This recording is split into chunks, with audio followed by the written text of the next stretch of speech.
and essential workers and so. War and Saforo no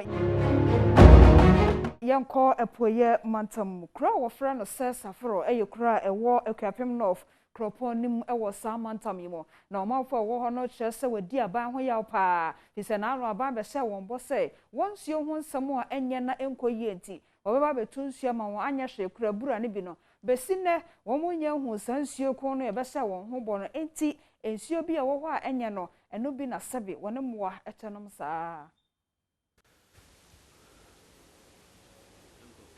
Aha,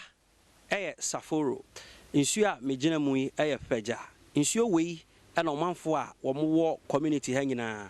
wo monom. Ebi mu de ye mfie nwuma nom ne ade. Ebi kura de no aduane edi nom ne ade a. Na obehwe insuo nani se na esi aye potopoto ewa ha. Enya asem kuma kura. Anam so madom kase ama ne boni kwasi azo mepem wo ha. Me ne kromafo bi bedi nkomo. Me ne assembly member bekasa na afen so no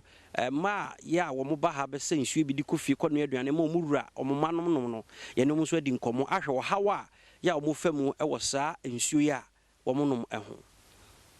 ya kwala ni nyina na nsuo we na da ha na eno na ye no ye fa ni baja oh ye no ma de ha obre ye mu ye no ma se ka fam ani abesa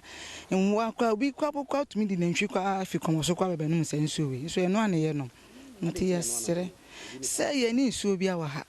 nti yesere se mo be ma ye nsuo se na ba ye ho e beto ye kakra ni bio be bia nti ono ha na ya sawe de eduane ye numu ni ade ye de dware ono ya ni nsuo a ye numu so ye sawe nsuo ye ko hospital so ama yare nsuo so bi ni ho ba ende ono ha na ye numu ti yesere mo mwa ye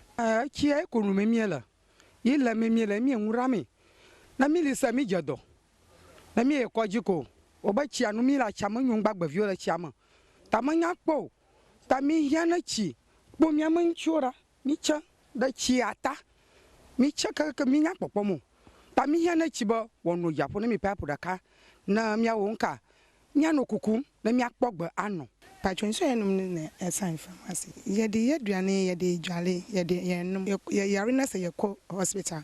ka se ye nsu ye enum enye na ade ba ye ni bia ye enum ntinu anana ye enum Owura George Gomashi assembly member wode to Adom kase anim se mpani meboa wo mu na wonya nsubapa nom se ne be ya nyadoa nketenkete a ya wonya wonsuo mu no eto obetimi atwa. There have not been any source of water apart from this. That is why the community solely rely on this. Ever since they've been in this community, this is solely water they rely on. Currently, as they visit a clinic or hospital, the information being that